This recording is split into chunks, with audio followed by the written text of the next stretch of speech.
کیا آپ جانتے ہیں کہ جب نبی کریم صلی اللہ علیہ وآلہ وسلم کو جب پتھروں سے لہو لہان کر دیا گیا تو آپ صلی اللہ علیہ وآلہ وسلم نے کیا فرمایا؟ جب مکہ کے کفار نے نبی کریم صلی اللہ علیہ وآلہ وسلم پر ظلم و ستم کی انتہا کر دی تو آپ صلی اللہ علیہ وآلہ وسلم طائف تشریف لے گئے تاکہ وہاں کے لوگوں کو اسلام کی دعوت دیں۔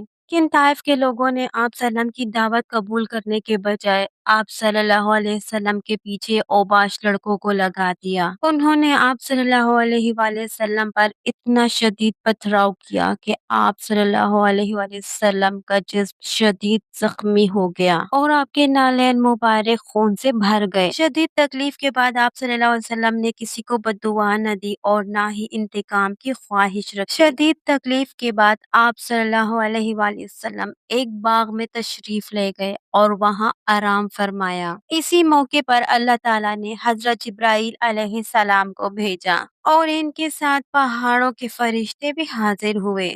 فرشتے نے عرض کیا، اے اللہ کے رسول، اگر آپ حکم دے تو میں ان دونوں پہاڑوں کو ملا کر طائف کے ان لوگوں کو دونوں پہاڑوں کے درمیان کچل دوں۔ یہ وہ لمحہ تھا جب آپ صلی اللہ علیہ وسلم اگر چاہتے تو اپنے دشمنوں سے بدلہ لے سکتے تھے، لیکن رحمت للعالمین نے ایسا ہرگز نہیں کیا۔ آپ صلی اللہ علیہ وآلہ وسلم نے فرمایا، نہیں بلکہ مجھے امید ہے کہ اللہ تعالیٰ ان کی نسلوں سے ایسے لوگ پیدا فرمائے گا جو صرف ایک اللہ کی عبادت کریں گے اور اس کے ساتھ کسی کو شریک نہیں ٹھہرائیں گے۔ ہمیشہ انتقام لینے کے بجائے معاف کرنا اور دوسروں کے لیے ہدایت کے لیے دعا کرنا چاہیے۔ شدید تکلیف اور ظلم کے باوجود صبر کا دامن ہاتھ سے نہیں چھوڑنا چاہیے۔